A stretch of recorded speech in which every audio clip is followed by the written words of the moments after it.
네, 기도하고 시작하도록 하겠습니다. 하나님 우리 아버지 감사하고 또 감사를 드립니다. 주님, 십자가 귀한 복음학교를 아버지 어제 사정으로 인하여서 주님 또 몇 주 동안 하지 못하다가 오늘 또 이렇게 시작합니다. 특별히 유튜브로라도 이렇게 시작할 수 있도록 하나님의 은혜가 함께 해주셔서 감사하고 또 감사를 드립니다. 참 좋으신 하나님, 이 시간 성령으로 임하셔서 도우시고 역사하여 주옵소서. 우리가 함께 지혜와 계시의 영으로 성령의 도우심으로 아버지 잘 깨닫고 배우고 또 실천하며 순종하며 살 수 있도록 우리 주님의 은혜가 함께해 주시옵소서. 예수님의 이름으로 감사하며 기도 올리옵나이다. 아멘. 잠깐만요. 보내드려야 될 것 같은데.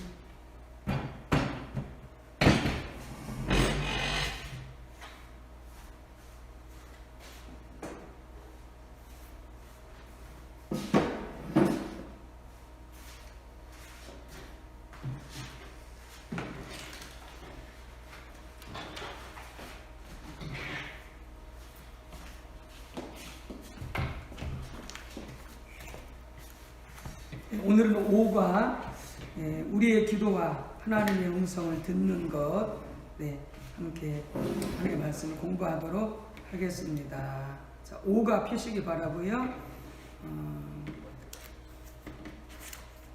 교재가 없으신 분들은 주일날 이렇게 교재를 드리도록 하겠습니다. 그래서 교재가 없는 분들은 그냥 강의를 말씀을 들으시고요. 교재가 있는 분들은 교재를 보시면서 이렇게 말씀을 나누도록 하겠습니다. 제5가 우리의 기도와 하나님의 음성을 듣는 것. 우리가 근본 십자가 복음의 학교는 이 하나님의 음성을 듣는 것에 대해서 함께 말씀을 나누고 있습니다. 특별히 5가는 기도를 통해서 하나님의 음성을 듣는 것을 우리가 공부하는 시간이 되겠습니다. 그래서 이 과를 배움으로 우리가 기도할 때에 더욱더 하나님의 음성을 잘 듣게 되어지는 그런 우리 모두가 다 되었으면 좋겠습니다. 자, 함께 보시겠습니다. 우리가 기도에 대해서 전반적으로 살펴보려면 많은 지면이 필요할 것입니다. 그러나 여기서는 우리의 기도에 하나님의 음성을 듣는 것이 얼마나 중요한가에 초점을 맞출 것입니다. 그러니까 기도하면은 기도에서 다룰 내용들이 참 많겠죠. 많겠습니다만은 오늘 이 시간에서는 이 기도와 하나님의 음성을 듣는 것과의 관계성에 대해서만 살펴보도록 하겠습니다. 자, 큰 글씨, 기도는 자기의 요구사항을 하나님께 관철시키는 것이 아닙니다. 우리가 이제 일반적으로 이해할 때에 우리는 기도를 이렇게 이해하죠. 이제 우리가 성경 말씀을 이해할 때에 마찬가지입니다. 어느 한 두 구절만 가지고 성경을 이해하는 것은 분명 말씀을 잘못 오해할 소지가 있습니다. 그러니까 우리 성경 말씀을 이해할 때는 가장 이제 근본적인 가장 기초가 되는 것이 전후 문맥 사이에서 그 안의 말씀의 뜻이 무엇인지를 우리가 찾아야 되겠고요. 더 광범위하게는 신약과 구약, 성경 전체 맥락 속에서 그 말씀이 무슨 뜻인지를 우리가 이해를 해야만이 우리가 말씀을 예를 들어서 한 절 가지거나 한두 절 가지고 이렇게 이해할 때에 오해할 수 있는 잘못 이해하게 되어지는 그런 오류를 범하지 않게 되어지는 것이죠. 기도도 마찬가지죠. 기도도 여러 가지 성경에 약속의 말씀들이 있지 않습니까? 우리가 흔히 알고 있듯이 구하라, 찾으라, 문을 두드리라, 또 내가 구하면 줄 것이다. 이런 여러 가지 이 말씀들을 우리가 이렇게 그 말씀들만 놓고 보게 되어지면 기도는 우리가 구하는 것이고 하나님은 응답해 주시는 것이고, 그리고 그 구하는 것이라고 하는 것이 무슨 한계가 있는 것이 아니라 그냥 내가 원하는 대로, 내가 바라는 대로 기도하면 그게 기도라고 그렇게 이해를 하는 거죠. 근데 성경은 기도를 그렇게 말하고 있지 않다는 거죠. 나타나 있는 것처럼. 그래서 기도는 자기의 요구사항을, 자기가 원하는 바를, 자기가 바라는 바를 하나님께 이루어 달라고 관철시키는 것이 아니다 하는 거죠.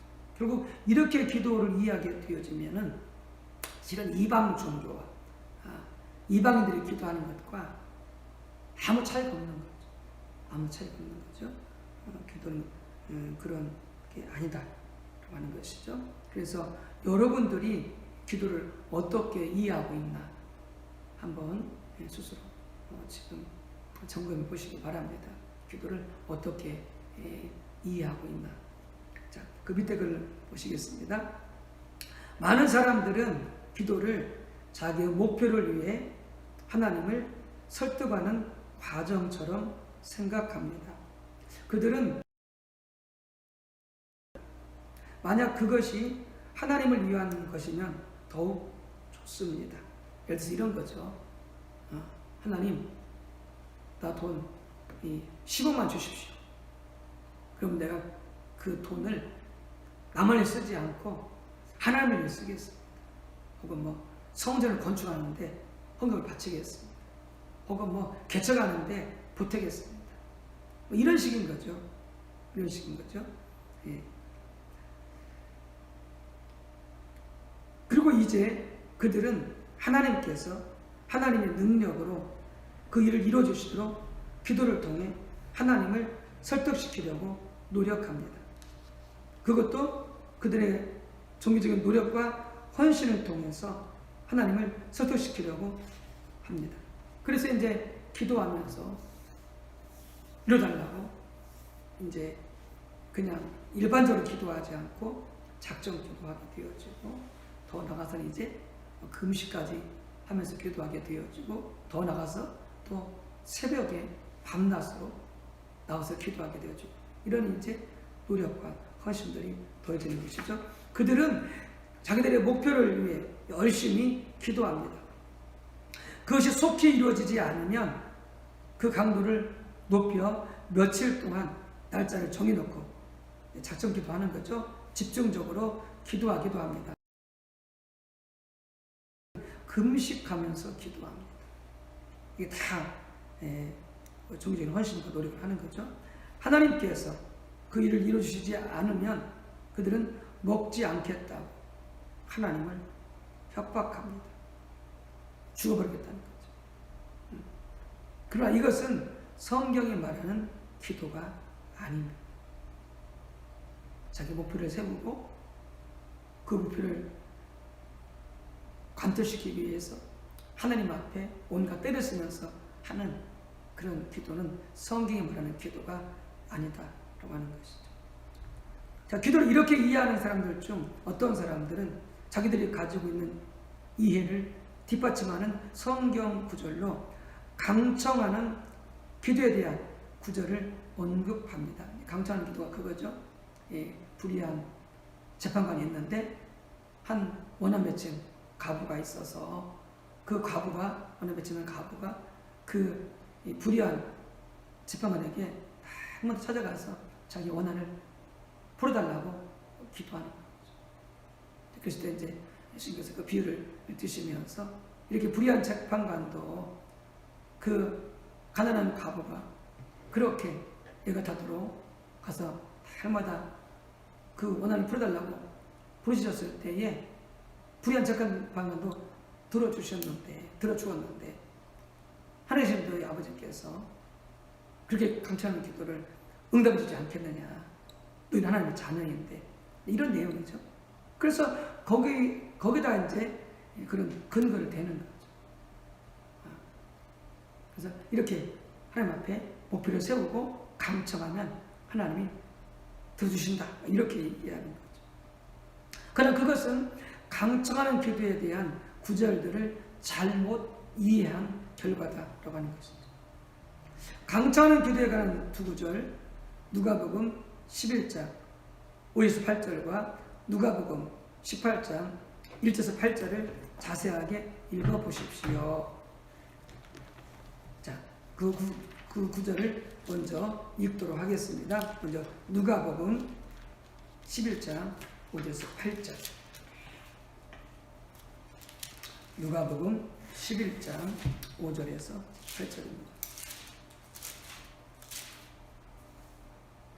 자, 두 본문을 읽을 텐데요. 두 본문을 읽으면서 이 두 본문에 세 가지 공통점이 있다는 거죠. 그 공통점을 염두에 두면서 읽어보시기 바랍니다. 자, 세 가지가 뭐냐면은 첫 번째는 각 구절에 쓰인 전체적인 의도, 두 번째는 각 구절에서 하나님과 비교되고 있는 사람의 종류, 이제 거기에는 이 불의한 재판관과 또 이제 또 다른 이제 악한 종류에 해당되어지는 이제 친구로 나와 있는데 그런 하나님과 비교되는 그런 사람들이 있고요. 또 하나는 해당 사람들이 요청하고 있는 내용, 이 세 가지 관점에서 이제 한번 보라는 거죠. 자, 누가복음 11장 5에서 8절 말씀 먼저 교도하도록 하겠습니다. 자, 또 이르시되 너희 중에 누가 벗이 있는데 밤중에 그에게 가서 말하기를 벗이여 떡 세 덩이를 내게 구워 달라. 내 벗이 여행 중에 내게 왔으나 내가 먹일 것이 없노라 하면 그가 안에서 대답하여 이르되 나를 괴롭게 하지 말라. 문이 이미 닫혔고 아이들이 나와 함께 침실에 누웠으니 일어나 내게 줄 수가 없노라 하겠느냐. 내가 너희에게 말하노니 비록 벗됨으로 인하여서는 일어나서 주지 아니할지라도 그 간청함을 인하여 일어나 그 요구대로 주리라. 아멘. 또 누가복음 18장 1절에서 8절입니다. 누가복음 18장 1절에서 8절. 자, 교도하겠습니다. 예수께서 그들에게 항상 기도하고 낙심하지 말아야 할 것을 비유로 말씀하여 이르시되 어떤 도시에 하나님을 두려워하지 않고 사람을 무시하는 한 재판장이 있는데 그 도시에 한 과부가 있어 자주 그에게 가서 내 원수에 대한 나의 원한을 풀어주소서 하되 그가 얼마 동안 듣지 아니하다가 후에 속으로 생각하되 내가 하나님을 두려워하지 않고 사람을 무시하나 이 과부가 나를 번거롭게 하니 내가 그 원한을 풀어주리라. 그렇지 않으면 늘 와서 나를 괴롭게 하리라 하였느니라. 주께서 또 이르시되 불의한 재판장이 말한 것을 들으라. 하물며 하나님께서 그 밤낮 부르짖는 택하신 자들의 원한을 풀어주지 아니하시겠느냐. 그들에게 오래 참으시겠느냐. 내가 너희에게 이르노니 속히 그 원한을 풀어주시리라. 그러나 인자가 올 때 세상에서 믿음을 보겠느냐 하시니라. 아멘. 자, 이렇게 두 본문 사이에는 세 가지 공통점이 있다라고 하는 것이죠. 자, 첫 번째가 뭡니까? 두 절 모두 다 강청하는 기도가 반드시 응답될 것을 강조하고 있다는 거죠. 18장에서는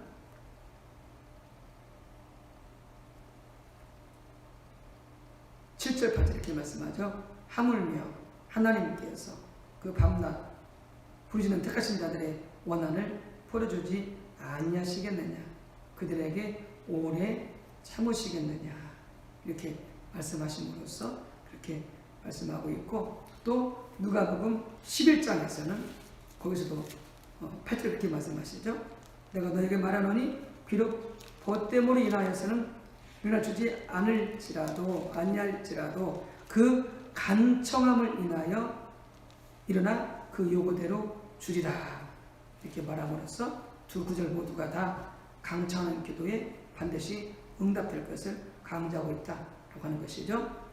두 번째는 두 구절에서 모두 하나님은 세상에서 찾아보기 힘든 악한 사람들과 비교되고 있는 거죠.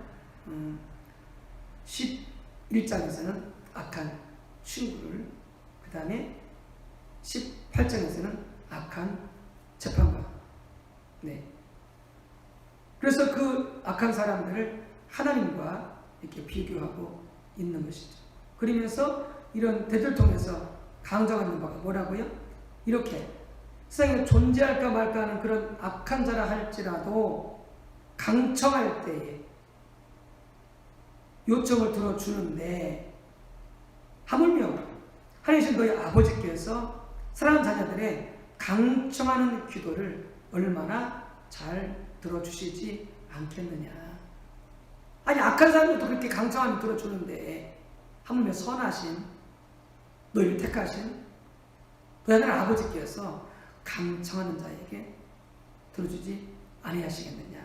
이게 두 번째 공통점이고요. 세 번째가 중요한데요. 자, 이 세 번째에 있어서 강청하는 자들이 구한 내용입니다. 우리는 아까 얘기했던 것처럼 이 강청한 자들이 자기가 임의로 자기가 원하는 것들을 구해서 그렇게 응답받고 해결받는 것을 우리가 그렇게 이해한다는 거죠.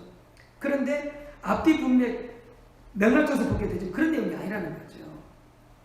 왜냐하면 이 강청한 자들은 그들이 그렇게 강청할 자격과 그 다음에 권리를 가지고 있다는 거죠. 강청할 자격과 권리를 가지고 있다는 거죠. 그 바탕 위에서 구한 거죠. 임의로 구한 게 아니었다라고 하는 거죠. 즉 그들이 구한 내용이 임의적인 것이 아니다. 자기 마음대로 구한 게 아니었다는 거죠. 과거는 재판장이 당연히 풀어줘야 할 원한을 가지고 있었다는 것이죠. 그렇죠? 재판장은 어떻게 해야 돼요? 공정하게 재판해야 되는 거죠. 그리고 이 과거는 억울한 일을 당했던 거죠. 그래서 법대로 해결해 달라는 거죠. 정의대로 해결해 달라는 거죠. 그러니까 이 과거는 자기 잘못했는데 잘한 것을 해달라, 그게 아니에요.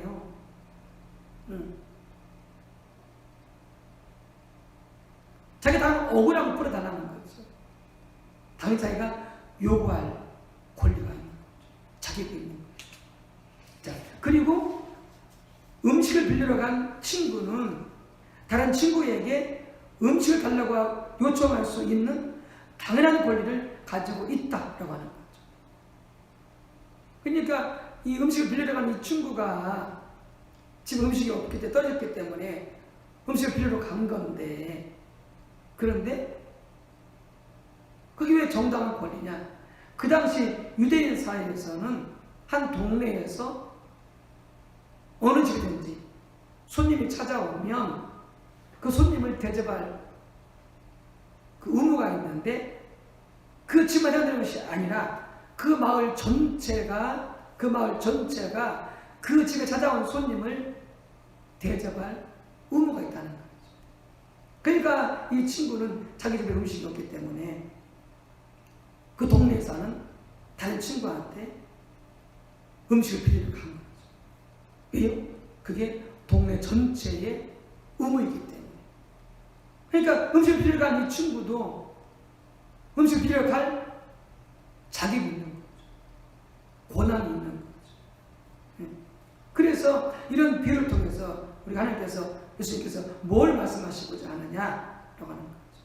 바로 하나님의 뜻을 붙잡고 우리가 간절히 하나님 앞에 기도하게 되어지면 하나님은 그 기도에 어떻게 한다고 하시죠? 반드시 응답해 주신다라고 하는 거죠. 응답해 주신다. 그러니까 우리가 하나님 앞에 기도할 때 어떻게 기도해야 돼요? 하나님의 뜻대로 기도해야 돼요. 하나님 뜻대로 기도할 때 하나님 자녀들이, 그들은 그렇게 기도할 자격과 그 다음에 뭐예요? 그들이 권한을 가지고 있는 거죠. 그럼 하나님은 어떻게 해요? 응답할 의무가 있는 거죠. 지금 그걸 말씀하시는 것이죠. 자, 큰 것이 기도는 하나님께서 우리에게 자신을 계시하시는 중요한 통로입니다. 물론 기도는 있지는 않죠. 하나님께서는 예배를 통해서도 하나님 자신을 계시하시고요. 말씀을 통해서도 하나님 자신을 계시하시고요. 물론 그거 말고도 꿈이나 여러 가지 환상을 통해서 하나님 자신을 계시하시는데 이것은 기도 통해서 배우는 것이기 때문에 기도는 하나님께서 우리에게 자신을 계시하시는 중요한 통로다라고 하는 거죠. 자, 우리가 앞에서부터 살펴봤지만 하나님과의 교제 그리고 우리의 사역 등 우리의 신앙의 모든 면에서 가장 중요한 부분 중에 하나는 하나님을 아는 것이고 하나님의 목적을 아는 것이고 하나님의 길들을 아는 것이다. 즉 우리 신앙의 모든 면에서 가장 중요한 게 신앙의 핵심 한마디로 하나님을 풀어서 이렇게 말씀하고 있는데 그래서 하나님은 주도권을 잡으시고 우리와의 관계 속에서 주도권을 잡으시고 우리에게 하나님의 자신과 하나님의 목적과 하나님의 길들을 계시하십니다. 하나님이 왜 주도권을 잡으십니까?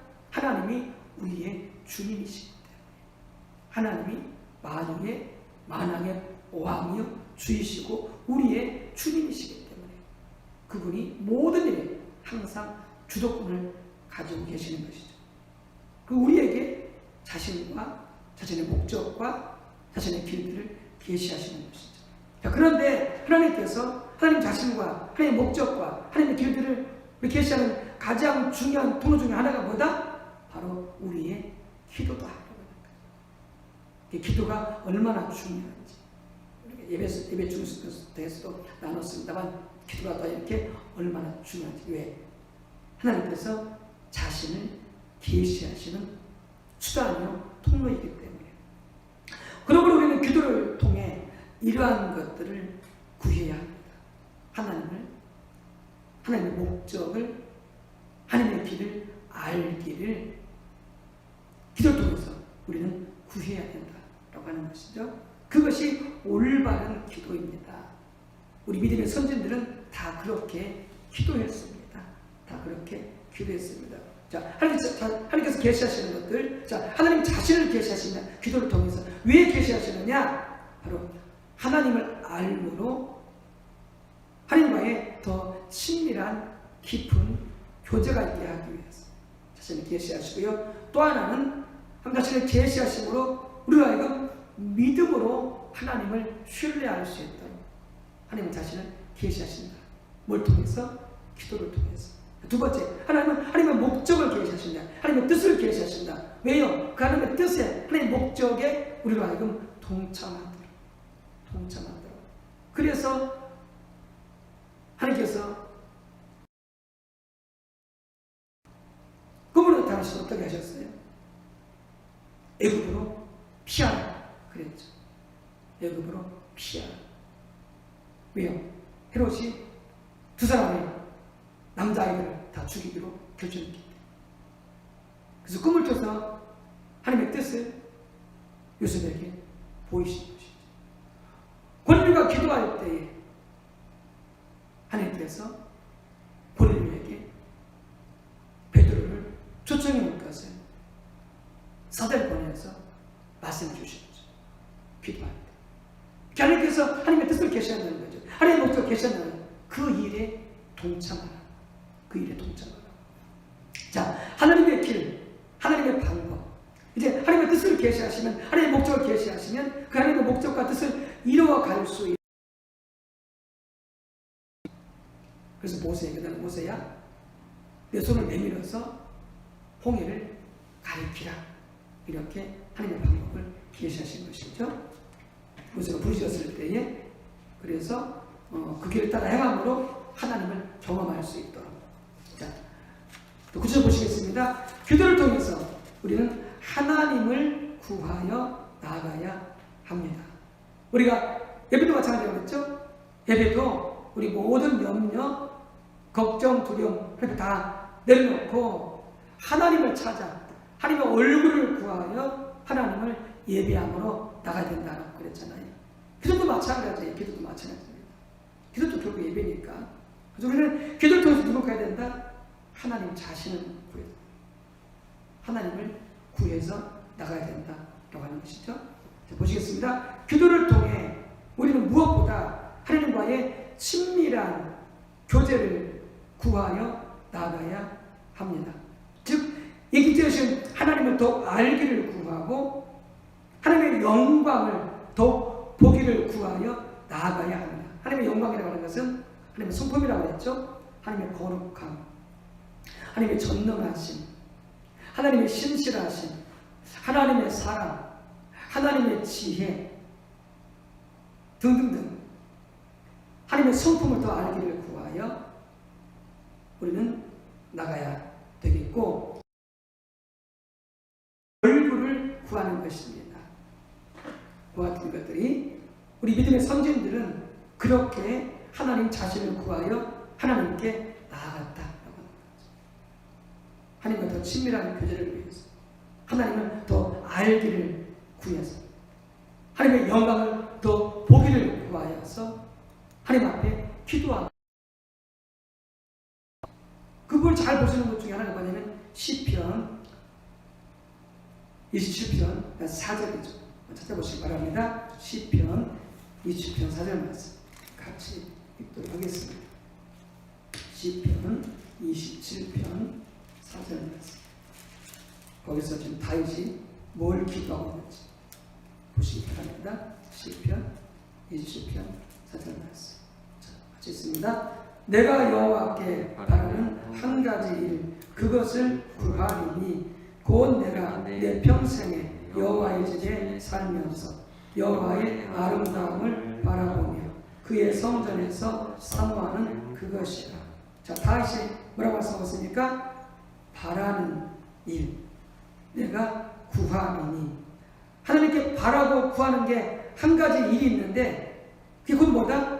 내가 내 평생에 여호와의 집에 살면서 하나님의 집, 다른 걸 하면 하나님의 임재 가운데 머물면서. 왜요? 하나님의 집에 뭐가 있습니까? 법궤가 있죠. 언약궤가 있죠. 지성소에 그 언약궤 위에 하나님의 임재가 있죠. 그래서 다윗은 평생에 하나님 앞에 한 가지 같은 게 뭐라고요? 하나님의 임재 가운데 머물면서 뭘 바라본다고요? 하나님의 아름다움을 바라보면. 하나님의 아름다움이 뭐냐? 하나님의 영광에 하나님의 성품, 하나님의 사랑, 하나님의 권능, 하나님의 신실함 등등등 그걸 보기를 원한다는 거죠. 그 다음에 그의 성전에서 사모하는 그것이다 이렇게 되는데 원어적인 의미는 뭐냐면은 바로 하나님께 묻다. 하나님께 묻다. 하나님께 묻고 듣는, 하나님과 대화하는. 이것이 뭐 다윗이 하나님 앞에 그게 바라고 구한 그의 평생에 한 가지 들어가는 거예요. 기도를 통해서 다윗은 뭘 구했어요? 하나님 자신을 구하는 거죠. 자신을 구하는 다윗은. 자, 고린도서 2장 2절과 빌립보서 3장 7절. 자, 사도 바울이 구한 게 뭘까요? 자, 가서 보십시다. 고린도서 2장 2절. 2절입니다. 자, 같이 있습니다. 내가 너희 중에 예수 그리스도와 그가 십자가에 못 박히신 것 외에는 아무것도 알지 아니하기로 작정하였습니다. 자, 여기서 바울이 하나님 앞에 그가 알기를 소원하는 것이 있는데 바로 뭐라고요? 한 가지는 예수 그리스도, 그 다음에 그가 십자가에 못 박히신 것. 원래 이게 원어적인 의미는 못 박히신 그분, 결국 예수 그리스도를 알기를 원한다. 그거 외에는 아무것도 알기를 원치 않았다. 자, 또 빌립보서 3장 7절 8절. 그러니까 고린도 서신이 사도 바울의 초기 사역이라면 빌립보서는 사도 바울의 말기 사역에 해당하는 부분이 되겠습니다. 그러니까 처음부터 이 바로 끝까지 그가 일관되게 뭘 원했는가 이 부분을 알 수가 있는데 빌립보 3장 7절 8절 같이 있습니다. 그러나 무엇이든지 내게 유익하던 것을 내가 그리스도를 위하여 다 해로 여길 뿐더러 또한 모든 것을 해로 여김은 내 주 그리스도 예수를 아는 지식이 가장 고상하기 때문이라. 내가 그를 위하여 모든 것을 잃어버리고 배설물로 여김은 그리스도를 얻고 그 안에서 발견되려 함이니. 그래서 사도 바울이 지금 가장 원하는 게 뭐예요? 모든 것을 다 유익하던 것을 다 해를 여기고 배설물로 여기겠다. 왜? 예수님을 아는 것이 가장 고상합니다. 그러니까 바울이 구하고 원했던 게 뭐였어요? 바로 예수님을 아는 것이었다. 유일한 한 가지 소원, 바라는 것. 이와 같이 믿음의 선진들은 오직 하나님 알기를 구해서 혹은 예수님을 알기 구해서 나갔다는 거죠.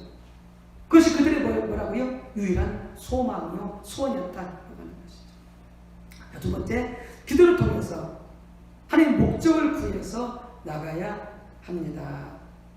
하나님을 경험하려면 어떻게 해야 돼요? 하나님의 목적을 알아서 그 하나님의 목적에 온 삶으로 동참함으로 온 삶으로 순종함으로 우리는 하나님을 경험할 수 있는 거죠. 하나님을 알 수가 있는 것이죠. 또 하나님을 사랑하는 사람들은 하나님의 목적에 동참하는 것을 열망합니다. 하나님의 일에 하나님의 목적에 동참하기를 열망합니다. 모든 믿음의 선진들 다 그랬었죠. 그래서 우리 믿음의 선진들은 그래서 뭘 알기를 구해요? 하나님의 목적을 알기를 간절히 구했습니다. 하나님의 목적을 알기를 간절히 구했습니다. 미국의 유명한 설교가인 저는 에드워드가 있거든요. 네. 이 목사님이 전 세계에서 하나님이 무슨 일을 행하시는가 보기를 원하여서 알기를 원하여서 그가 어디로 이사했느냐? 한국으로 이사했습니다. 한국. 그 당시에는 비행기가 있지 않으니까 배로 이제 전 세계를 다니니까. 왜요?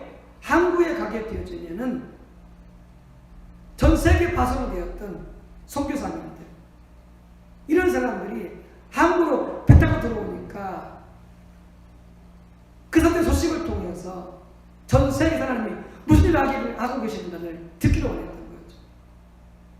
그리고 그 일을 어떻게 해요? 이 저는 에드워드는 온 힘을 다해서 하나님 하신 일에 동참하기를 원했던 거죠. 그걸 보기를 원해서 또 어디로 이사했다고요? 한국으로 이사했다고요. 한국. 온 세상께서 무슨 일을 하고 계신가 보기를 원해서. 그렇게 하나님 목적을 알기를 간절히 구했던 것이죠. 자, 요한복음 4장 3,4절에 보면 예수님은 하나님 목적을 발견하고 그 일에 온 삶으로 동참하는 것을 자신의 무엇으로 아셨습니까? 요한복음 4장 3,4절 말씀. 예수님께서는 그것을 자신의 양식이라고 했어요. 하나님 목적을 발견하고 그 일에 온 사람으로 동참하는 것이 뭐다? 그것이 내 양식이다.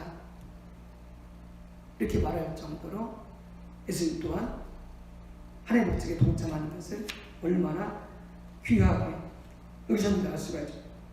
같이 한번 읽어보도록 하겠습니다. 자, 요한복음 4장 34절.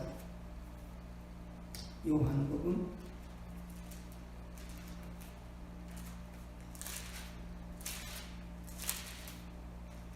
3절의 말씀 같이 읽습니다.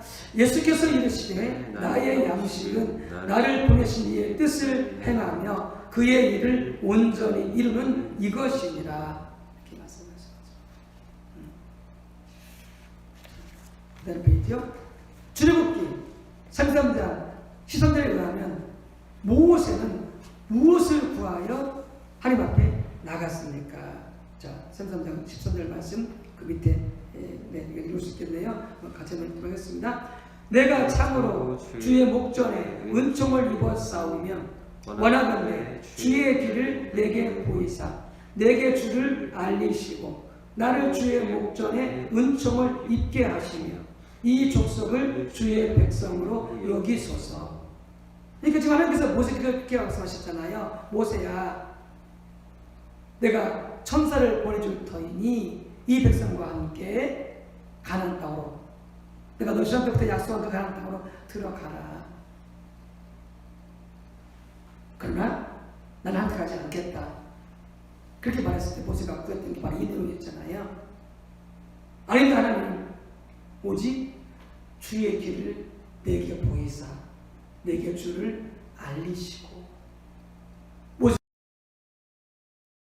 구했다고요? 주의 길을 알기를 구했다.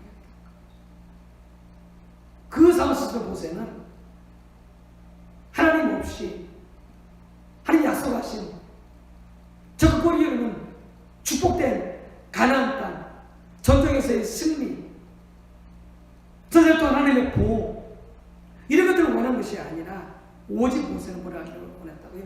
주의 길을 알기를 원했다. 주님의 마음을 알기를 원했다. 주님의 우정을 알기를 원했다. 그래서 거기에 하나님과 함께 있기를 원했다는 것이죠. 그 어떤 것보다, 자, 그 다음에 기도를 통해서 하나님의 길들을 구해서 나가야 합니다. 자, 마가복음 1장 35절에서 39절을 읽고 다음 물음에 답하십시오. 한번 보십시다.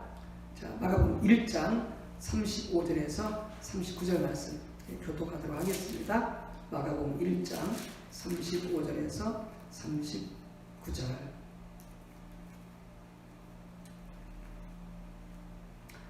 새벽 아직도 밝기 전에 예수께서 일어나 나가 한적한 곳으로 가사 거기서 기도하시더니 시몬과 및 그와 함께 있는 자들이 예수의 뒤를 따라가 만나서 이르되 모든 사람이 주를 찾나이다. 이르시되 우리가 다른 가까운 마을들로 가자. 거기서도 전도하리니 내가 이를 위하여 왔노라 하시고 이에 온 갈릴리에 다니시며 그들의 여러 해당에서 전도하시고 또 귀신들을 내쫓으시더라. 아멘. 자, 그런데 5절 앞에 제가 읽어드릴게요. 자, 32절부터 저물어 해질 때에 모든 병자와 귀신 들린 자를 예수께 데려오니 온 동네가 그분 앞에 모였더라. 예수께서 각종 병이 든 많은 사람들을 고치시며 많은 귀신을 내쫓으시되 귀신이 자기를 알므로 그 말하는 것을 허락하지 아니하시니라. 그러니까 전날 예수님께서 바로 하루 종일 사역을 하시는 것이죠. 바쁘게. 그 다음에 주무시고 새벽에 다시 또 일어나셔서 한정원으로 가시고 기도하시는 것이죠. 왜요? 하나님의 길을 알기 위해서. 하나님의 길을 알기 위해서. 자, 보십시다.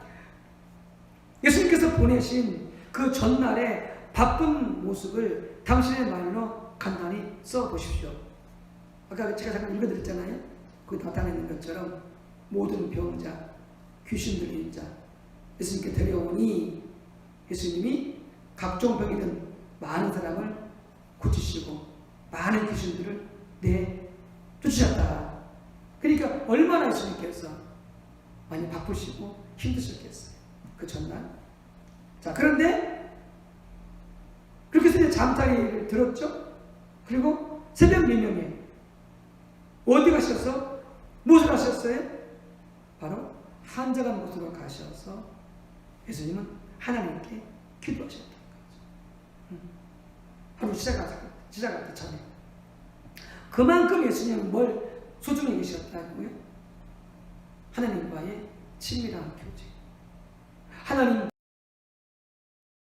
소중히 여기셨음을 우리가 알 수가 있죠. 자, 그런데 그렇게 예수님께서 한정원에 가셔서 기도하시는데 예수님의 제자들이 예수님을 찾으러 왔어요. 그래서 시몬과 그와 함께 있는 자들이 예수의 뒤를 따라가. 그러면서 예수님께 부탁하는 거죠. 바로 모든 사람이 지금 주님을 찾고 있습니다. 모든 사람이 주님을 찾고 있습니다. 왜 그러겠어요? 그 전날 많은 병자를 고치고 많은 죄인들을 내쫓아서 소문난 거죠. 그래서 수많은 사람 다시 예수님께 몰려온 거죠. 자, 그랬을 때 예수님께서 뭐라고 대답하셨어요?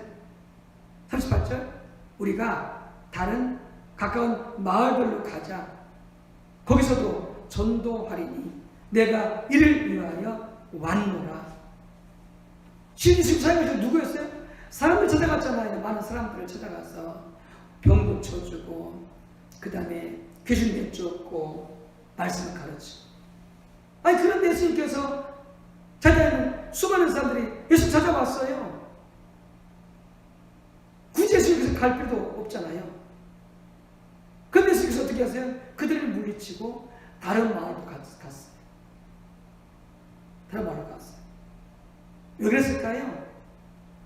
예수님께서 그날 한참 고생하셔서 하나님 앞에 기도하는데 거기서 하나님의 길을 깨달은 거죠. 하나님의 길을 깨달은 거죠. 다른 마을로 가야 되는, 거기서 복음 전해야 되는 예수님께서 깨달았기 때문에 하시고 그렇게 행동하신 거죠. 그렇지 않았다면 어떻게 해요? 그렇게 할 이유가 없죠. 어떻게 예수님을 찾아가는 자들 누구예요? 병든 자, 귀신 들린 자, 그 복음을 들어야 자들이기 때문에 굳이 다른 사람 필요 없죠. 이미 와 있는데 고사하시면 되는 거죠. 근데 예수님은 그걸 하지 않으신 거죠. 우리 다른 마을로 간 것이죠. 왜 그렇다고요? 기도하시면서 하나님의 길을 깨달은 거죠. 하나님의 길을 깨달은 거죠. 이렇게 우리는 기도를 통해서 하나님의 의도와 하나님의 길을 발견하고 보다 순종하는 것이 어떻게 한다.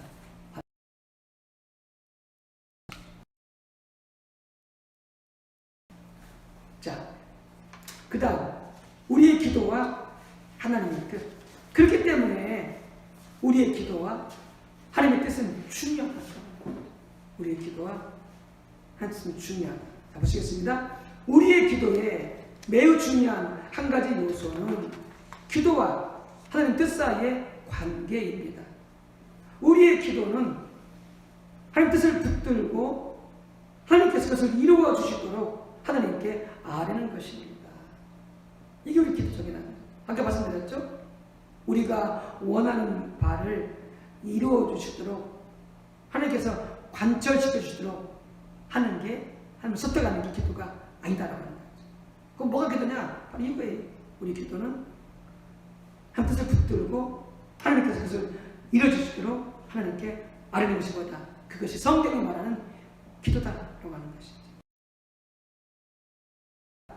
우리가 앞에 살펴봤던 엘리야의 예입니다.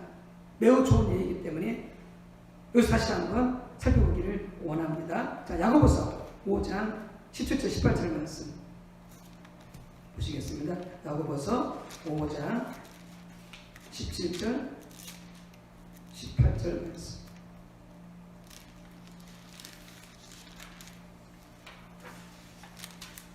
찾아봐야 되겠네요.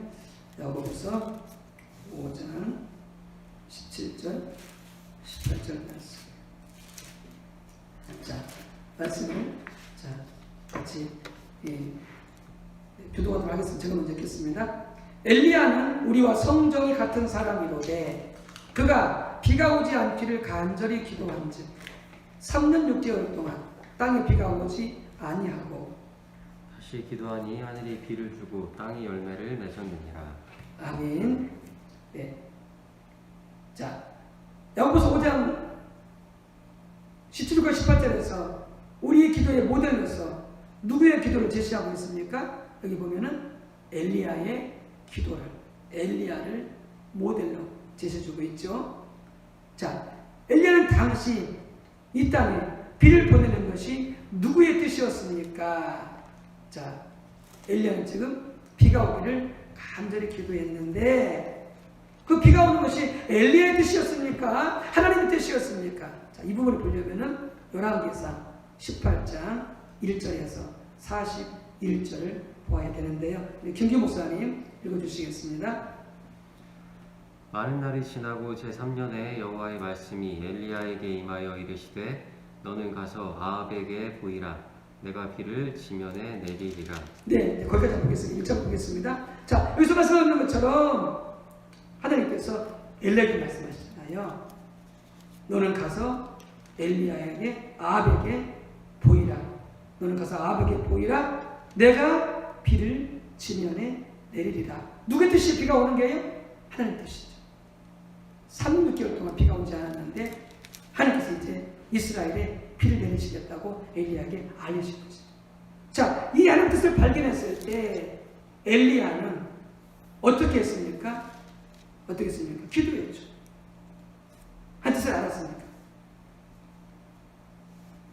기도가 뭐라고 했어요?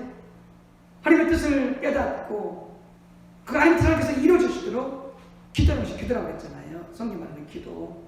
자, 그럼 엘리야는 어떻게 기도했을까요? 자, 열왕기상 33절 말씀 경기모습 크게 읽어주세요. 엘리야가 갈멜산 꼭대기로 올라가서 땅에 꿇어 엎드려 그의 얼굴을 무릎 사이에 넣고 그의 사원에게 이르되 올라가 바다 쪽을 바라보라. 그가 올라가 바라보고 말하되 아무것도 없나이다. 이르되 7번까지 다시 가라. 7번째에 이르러서는 그가 말하되 바다에서 사람의 손만한 작은 구름이 일어나나이다. 이르되 올라가 아합에게 말하기를 비에 막히지 아니하도록 마차를 갖추고 내려가서서 하라 하니라. 조금 후에 구름과 바람이 일어나서 하늘이 캄캄해지며 큰 비가 내리는지라. 아합이 마차를 타고 이스라엘로 가니 여호와의 능력이 엘리야에게 임하매 그가 허리를 동이고 이스라엘로 들어가는 곳까지 아합 앞에서 달려갔더라. 아멘. 자, 하나님 뜻을 발견했을 때 엘리야는 어떻게 했냐면은 바로 거기 나타나는 성경 말씀으로 보게 되어지면은 그가 땅에 꿇어 엎드려 그의 얼굴을 무릎 사이에 놓고 이렇게 되어 있습니다. 이게 엘리야의 기도 자세입니다. 무릎을 꿇어 엎드려 그의 얼굴을 무릎 사이에 넣고. 이게 뭐냐면은 팔레스타인에 이렇게 우리 식민지를 가지는 않습니다만은 보통 이 팔레스타인 그 여인들이 이게 하면 자세라고 그러는데 그만큼 어떻게 되면 이 여인들이 해산하는 고통과 같은 그런 고통으로 그런 열정을 가지고 생명을 걸고 하나님 앞에 간절히 기도했다는 거예요. 간절히 기도했다는 거예요. 근데 몇 번 기도했다고요? 그렇게를 7번을 기도했다는 거예요. 뭐하기까지? 손바닥만한 구름이 하늘에 나타나기까지. 이스라엘 사람들이 치른 완전 숫자잖아요. 그가 얼마나 그렇게 힘써 온전하게 기도했는지를 갖다가 보여주고 있는 거죠. 뭐라도 하기 위해서 하나님 뜻을 알고 그 뜻이 하나님께서 이루어 주시도록 그렇게 야고보가 기도했던 것을 엘리야가 기도했던 것을 우리가 알 수가 있지.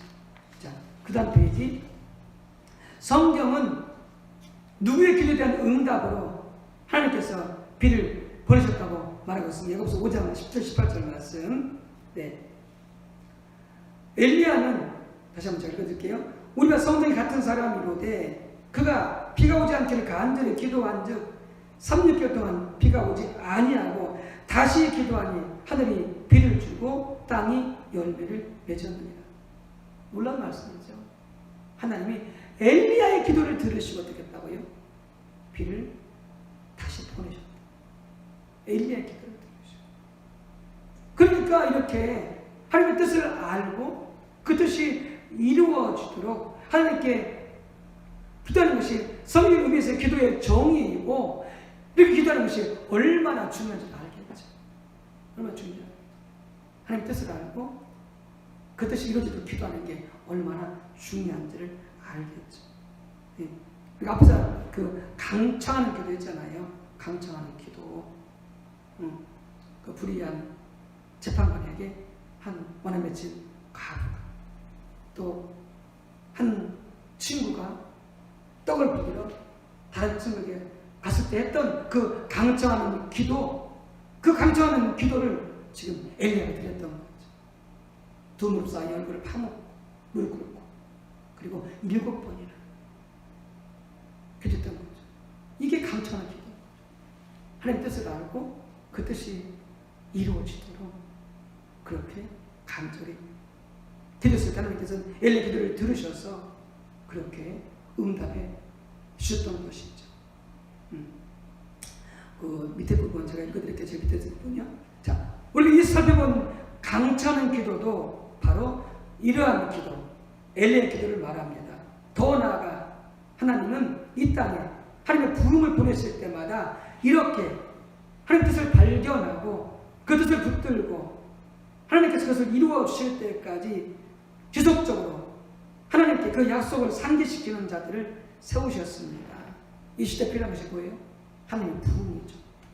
성령이 교회와 전 세계 위에 국가적으로 강력히 임해서 교회가 세워지고 하나님의 성들이 새로워지고 미자는 때까지라도 하나님의 임재를 깨닫고 회개하고 돌아오는 이 강력한 부름이 이 시대에 하나님 약속하신 것이고 이 약속 하나님의 약속 붙잡고 이 시대 교회가 정말 우리가 하나님께 엘리야처럼 기도해야 할 때가 바로 이때다. 자, 그 다음 우리가 하나님 뜻을 따라 기도할 때에 구할 때에 하나님 우리의 기도를 응답하십니다. 엘리야처럼. 자, 요한일서 5장 14절 15절 말씀. 자, 우리 김경호 선생님 크게 읽어주시기 바랍니다.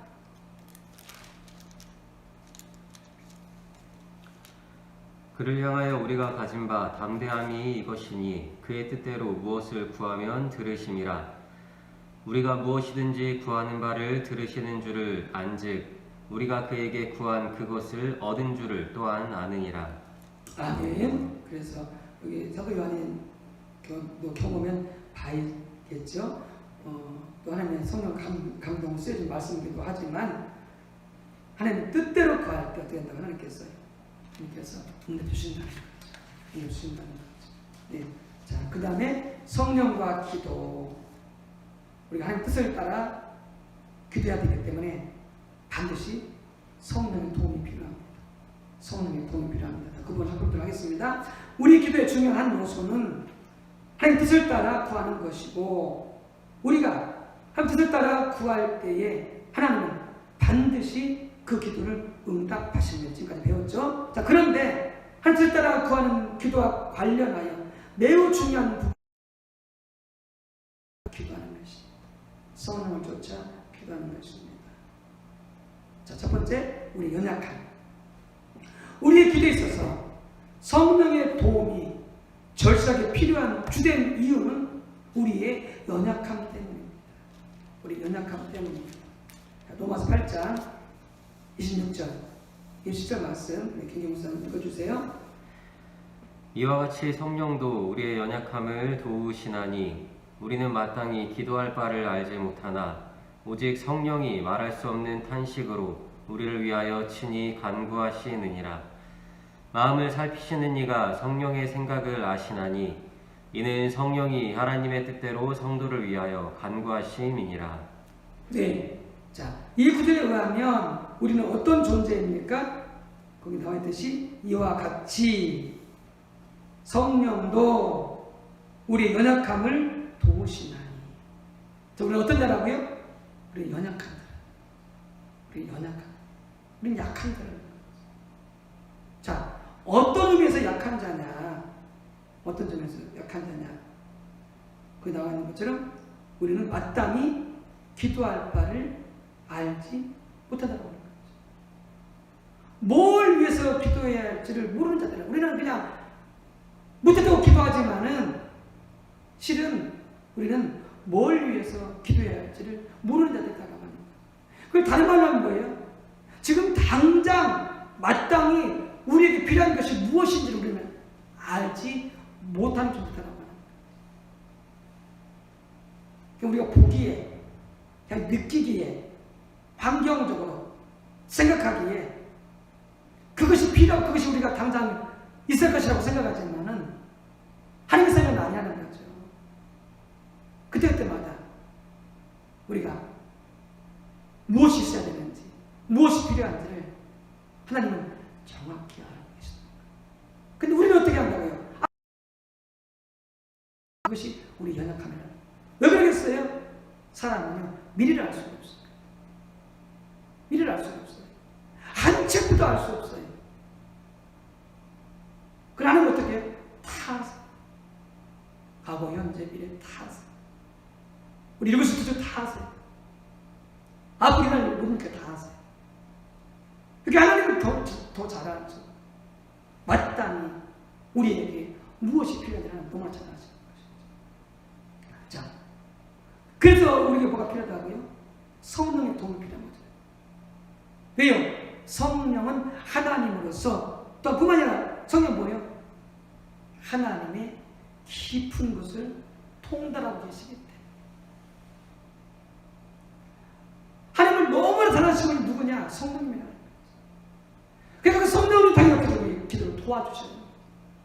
그래서 거기서 말씀하고 있는 거죠. 우리 마땅히 기도할 바를 알지 못하나 오직 성령이 말씀 단식으로 우리를 위하여 친히 간구하십니다. 우리 뭘 가지고 모르니까 성령이 우리를 대신해서 우리와 함께 하나님 앞에 간구하도록 도와주신다는 거죠. 자, 당신은 지금 당신에게 가장 필요한 것이 무엇인지 아십니까? 그래서 말씀드렸죠. 우리는 몰라요.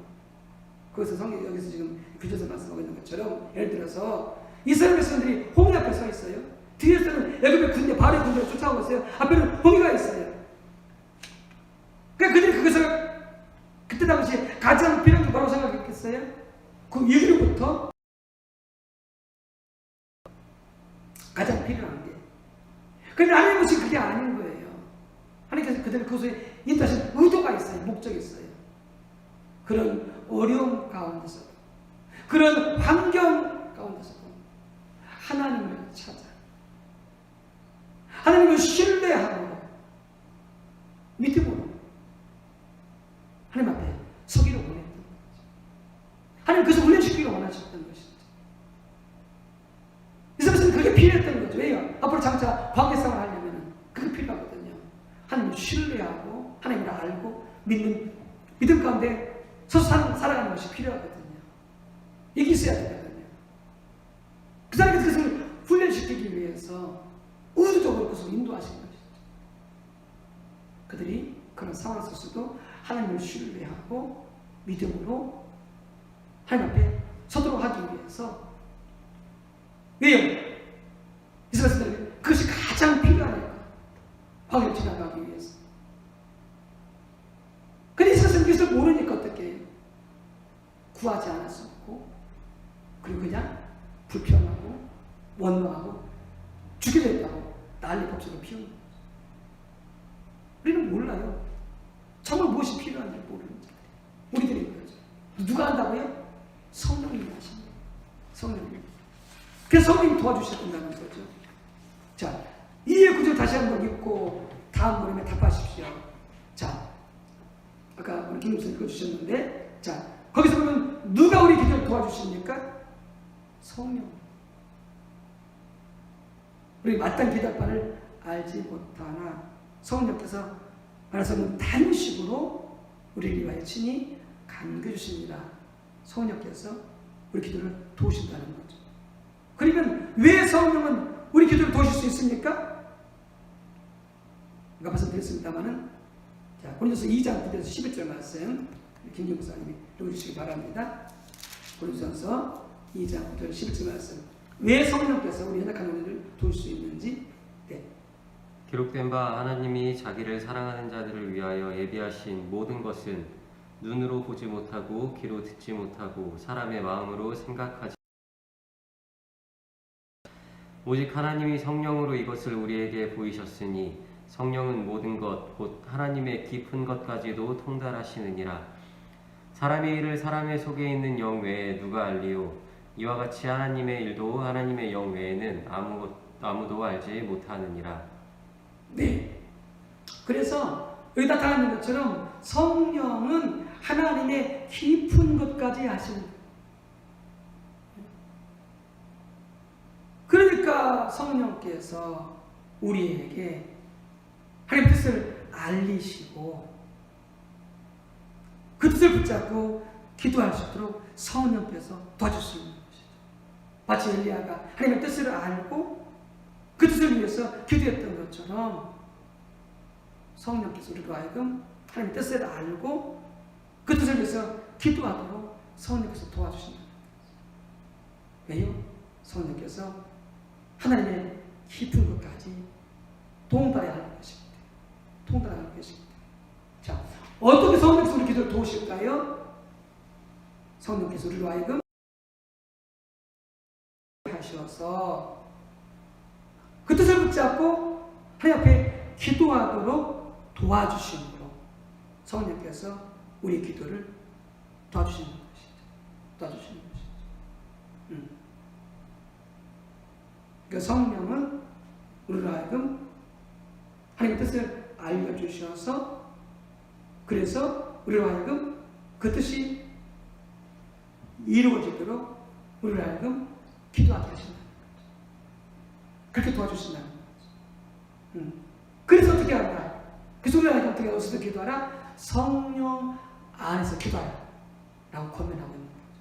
사도 바울도 유다도. 자, 에베소 6장 18절 말씀 김경수 읽어주세요.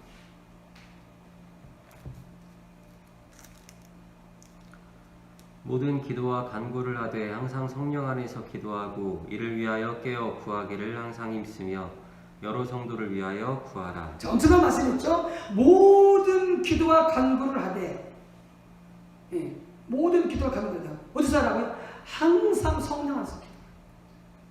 항상 성령 안에서. 그래야 우리는 성령을 통하여 하나님의 뜻을 알고 그리고 그 뜻이 이루어질 수 있도록 기도할 수 있기 때문에 모든 기도,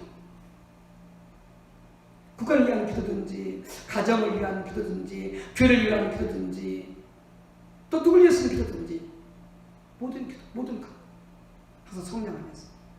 자, 유다서 1장 20절 읽어주세요. 사랑하는 자들아, 너희는 너희의 지극히 거룩한 믿음 위에 자신을 세우며 성령으로 기도하며. 무엇으로 기도하라고요? 성령으로 기도하라고요. 성령으로. 자, 마지막 기도 보십시다. 성령 우리에게 하나님의 뜻을 따라 구할 수 있도록 도와주시기 때문에 성경은 우리에게 성령 안에서 기도하라고 명하고 있습니다. 성령 안에서 구하는 기도는 보증수표와 같습니다. 사도 요한이 말했잖아요. 하나님 뜻대로 기도하는 것은 하나님께서 반드시 이루어주신다고.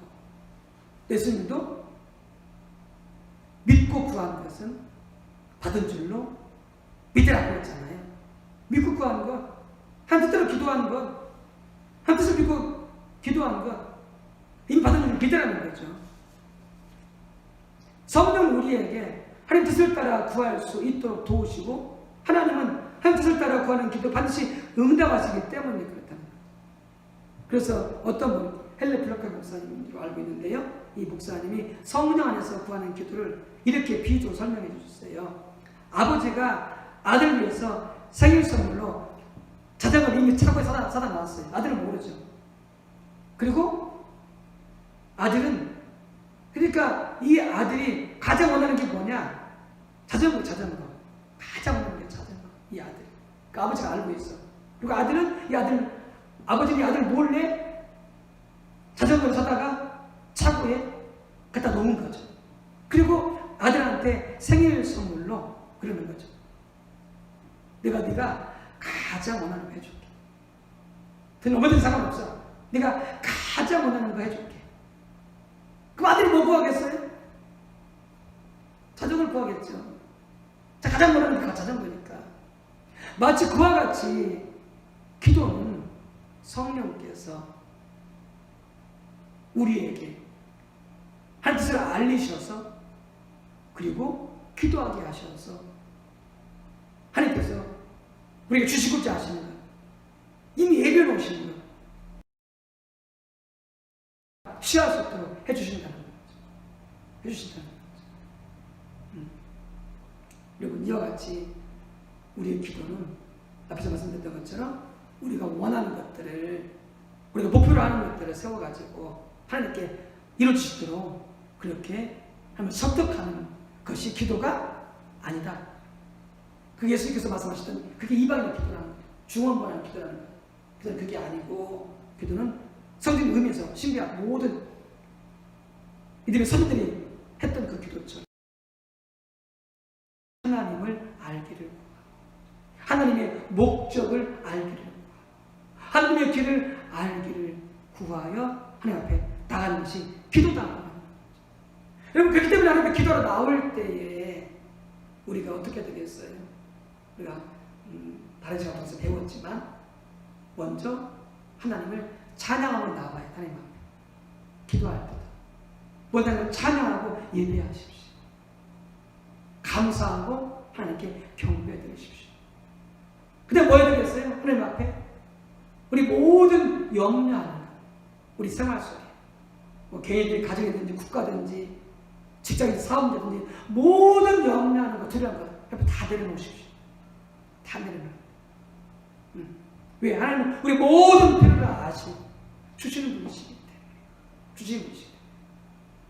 그래서 우리 기도할 때에 우리 염려하는 것, 우리가 근심하는 것, 우리가 필요하는 것, 그거 구하지 말고 그걸 하나님 다 내려놓는 거죠. 내려놓는 거죠. 그냥 뭐 하라고요?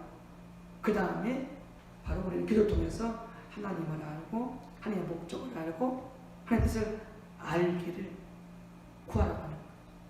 그러면 성령께서 하나님의 뜻을 우리에게 알리시고 그리고 또 우리가 어떻게 한다고요? 그걸 위해서 기도하게 하심으로 하나님께서 우리를 통해서 하나님의 뜻이 이루어지게 해주시는 그런 놀라운 역사가 일어나게 된다는 거예요. 그것이 개인적인 기도든 가정적인 기도든 교회적인 기도든 국가적인 기도든 한국을 위해서 기도든 세계 일방을 위해서 기도든 간에 다 마찬가지죠. 마찬가지. 그래서 우리 같은 경우 지금 뭐가 있어요? 장로, 피택 선교가 있죠. 또 권사, 또 국가적으로는 대통령이 세워져야 되는 거죠. 그래서 우리가 원하는 장로가 아니라 우리가 원하는 권사가 아니라 우리가 원하는 대통령이 아니라 바로 하나님이 원하시는 하나님 뜻 가운데 있는 자, 그런 자들이 교회 가운데, 나라 가운데 세워지도록 성령께서 알려주시도록 구하고 그리고 그 뜻이 이루어질 우리가 기도해 갈 수 있어야 된다라고 하는 거죠. 그래서 간섭시키고 부지는 기도가 아니라 오늘 말씀을 통해서 그와 같이 교회이든 가정일이든 자녀를 위한 기도든 나를 위한 기도든 모든 기도가 다 이와 같이 하나님 앞에 성령을 통해서 하나님 뜻을 알고 그 하나님 뜻이 이루어지도록 엘리야처럼 강찬 기도를 드리는 우리 모두가 다 되시기를 주님의 이름으로 축복합니다. 함께 기도하겠습니다. 할렐루야. 주 여호와 하나님, 우리 아빠 아버지, 우리의 기도가 잘못되었고 그릇되었던 것을 회개합니다.